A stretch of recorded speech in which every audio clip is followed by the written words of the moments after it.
Welcome back to the Mike McCarthy Show. Joining us now, cornerback Tramon Williams.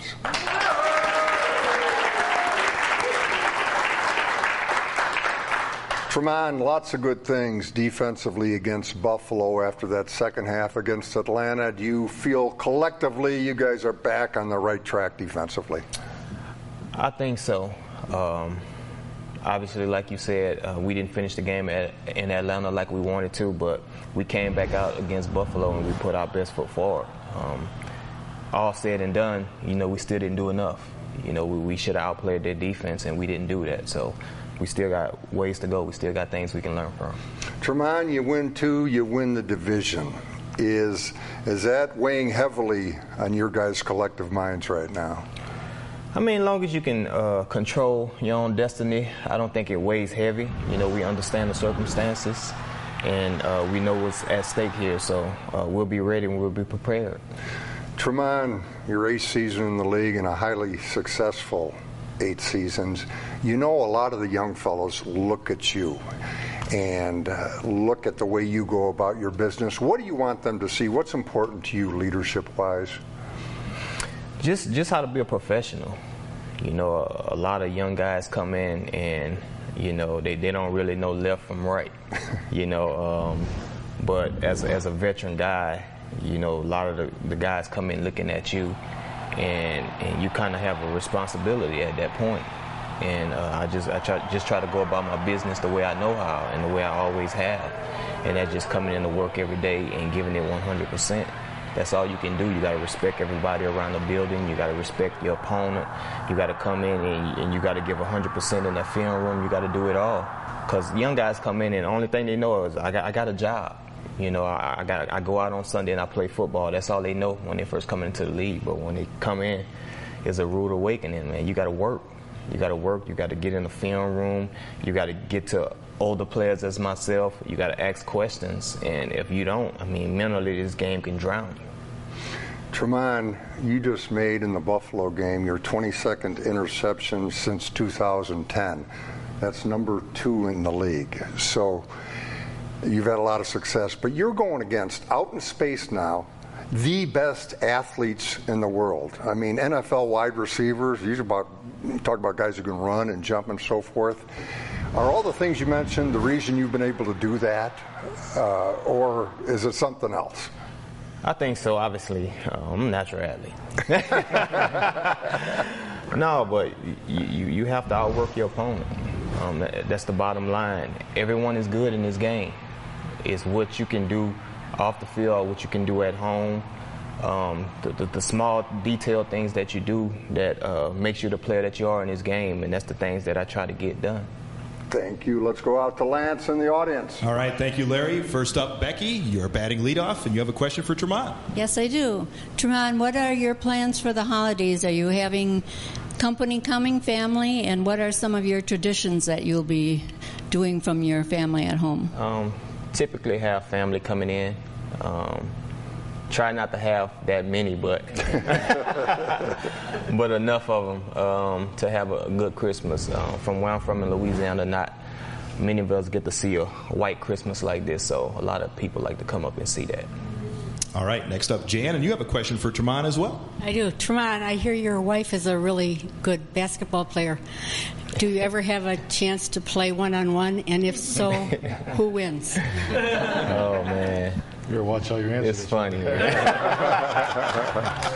First of all, my wife played at Louisiana Tech, which, if you guys know that, that's a pretty high-powered women's school for basketball, and she was the player of the year there, so she was pretty good. But y'all got to see me play ball. Y'all got to see me play ball. I can play some ball. But she got the credibility for it, though, so she'll win.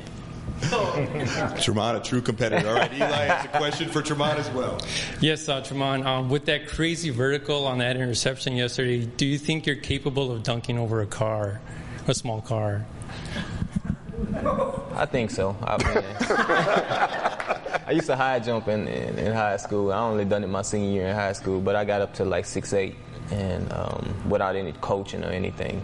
So I think I can. 6'8". I can't even imagine that. All right, next up, Larry and Tremont on the telestrator. You're watching the Mike McCarthy Show.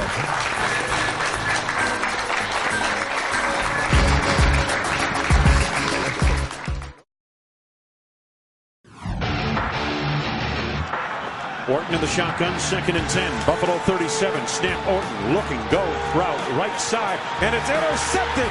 A spectacular leaping interception from Williams. Well, I'll tell you what, you can't do it any better. Welcome back. We're talking ball with Tramon Williams. And Tramon, Sammy Watkins is their prize rookie receiver. What did your pregame study tell you about him? That he's an explosive guy. They're going to try to get him the ball. But at the end of the day, he's still young. So, we didn't have much of a game plan against him as he lined up. That's the way we was going to play him. All right, well, let's start the play going. And it looks like you have basically one-on-one coverage against him. Is that accurate? And at this point in the play, what are you reading from his route?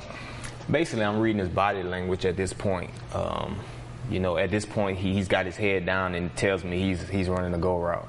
And I want to get to a certain point to where I get my head around and see if the ball is coming. So at this point right now, I'm still feeling him out because he still can run a comeback route. But as he getting to certain points on the field, it kind of eliminates routes for me. So once he gets past 10 or 12 yards, then I know he's not coming back to the ball. And I can get my head around at that point, and that's what I did. All right, let's move it further.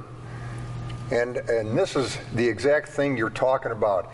He turned his head at that point, but is it just experience or so forth? You're not looking back yet. He turned, and you didn't immediately turn and look for the ball. Right. Is that just experience talking to us right there? That's experience because his body language says he's not finna stop. He's running right now at this point, so I'm running also. All right, let's continue on with that run. And now you're looking for the ball. Okay, now we got the moment of truth. And at this point, is it anybody's ball? Or do you have to worry about hands or feet or anything, or is it just anybody's ball? At this point right here, I don't think it's anybody's ball. It's my ball. It's my ball at this point because, first of all, I got him exactly where I want him, which is toward the sideline. He don't have much room for error, so I have him pinned to the sideline, and I got a good beat on the ball. At this point, it's my ball. And here we'll go further, and you're tracking that ball. And when we get to here,